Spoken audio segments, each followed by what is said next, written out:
Seziphinde zavela inkundla sejavasi Marathi ayifuthi lonyaka sihamba nayo uziwe ngoma Marathi kudele waziyo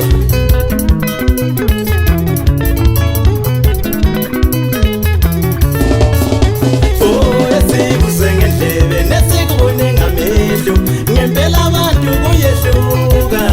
inzabethi ngaphutha ithemba mangabungela sineke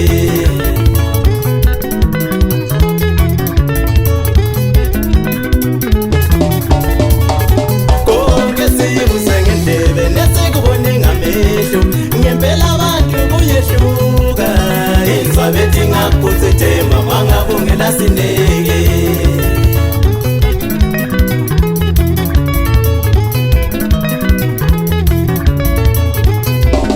nyavuma mina kumele ngithi ukuthi kusasa lethu lileleni indlela enisiphethe ngayo iyo nesidabumcwele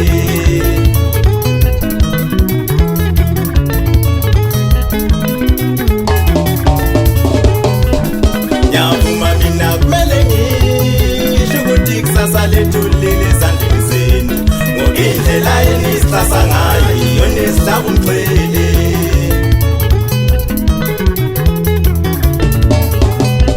kade nathi kini kulala umlilo sasekudeni mbano wangizana nibele ukhetha ingoma isenoyibambana nebukhalimayo noyibambana nebukhalimayo isenoyibambana nebukhalimayo kade ngathi kini kulana umlilo usemafusini lembano wangizana nibele ukhetha ingoma isenoyibambana nebukhalini bayo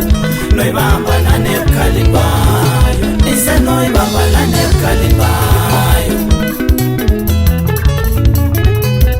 kade ngathi kini pasophana inkunzi zejavasi mbano wangizana nibele nje ingoma isenoyibambana nebukhalini bayo noyibambana nebukhalini bayo senoyibambana nebukhalini bayo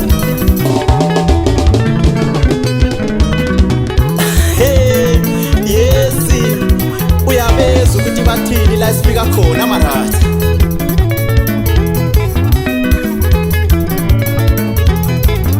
abanye babetha inkulumo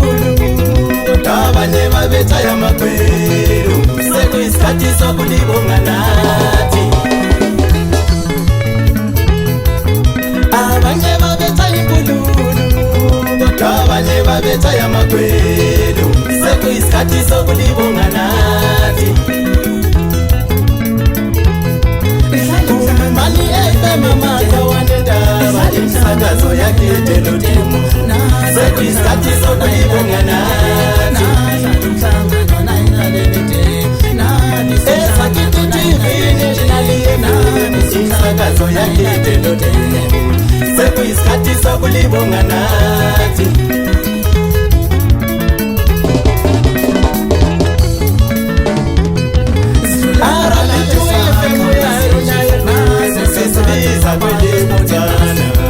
sekuyisikhathi sokulibonga nathi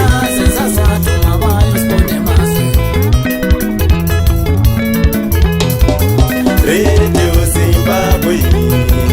Skies Metro FM Radio Bukalanga sekuyisikhathi sokulibonga nathi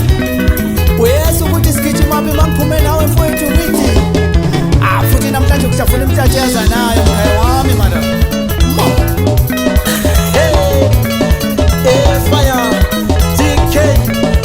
uthini ukosera Marathi ayi futhi lonyaka sihamba nayo sasifunda Marathi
ngizoyidla nenkosana nizingele nibulale ngizoyidla nenkosana nidlize niyoze ngizoyidla nenkosana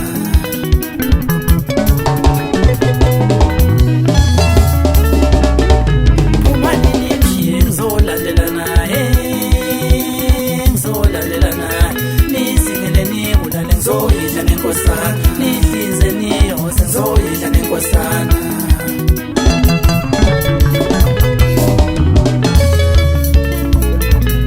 mfowethu wethithi ngiphakame nami ngibawule ngiphendule lo muntu olokhu ebuza ngengoma ngifisa ukuphendula lo olokhu ebuza ngengoma ngizomphendula lo olokhu ebuza ngengoma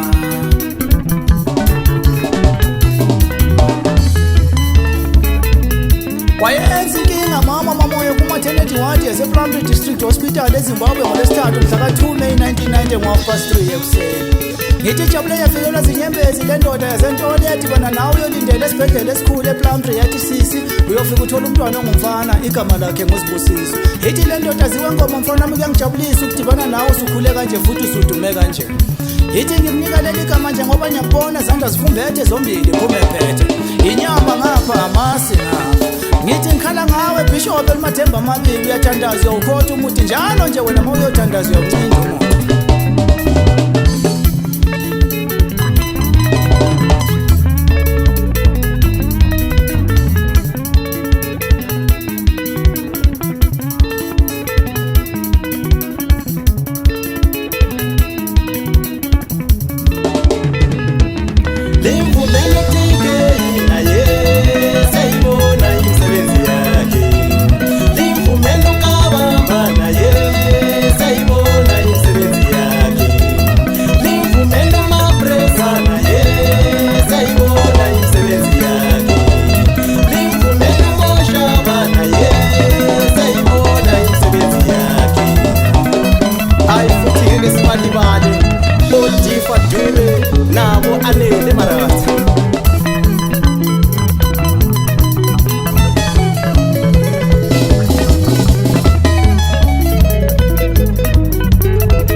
wasiphendlela lendlela sesikwazi ukuziphilisa ngayo madoda. Sikhuluma ngabantu abafana nabo Christopher Shoko, Obadiah Matulana, uThusanani Sounds phansi khona le ndaweni yaseGwanda.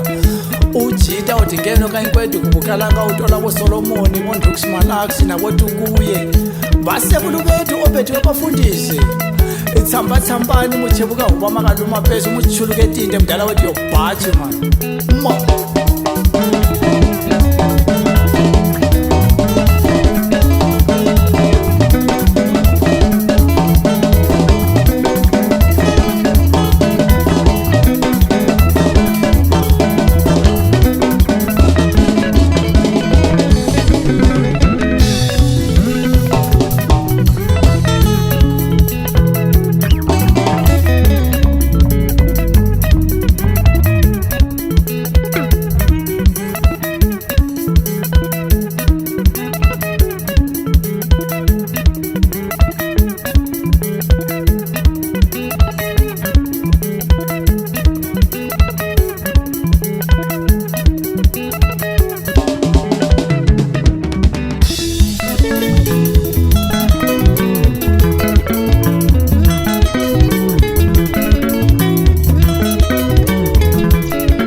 Nyangama fiti kwa ubatanda watu wame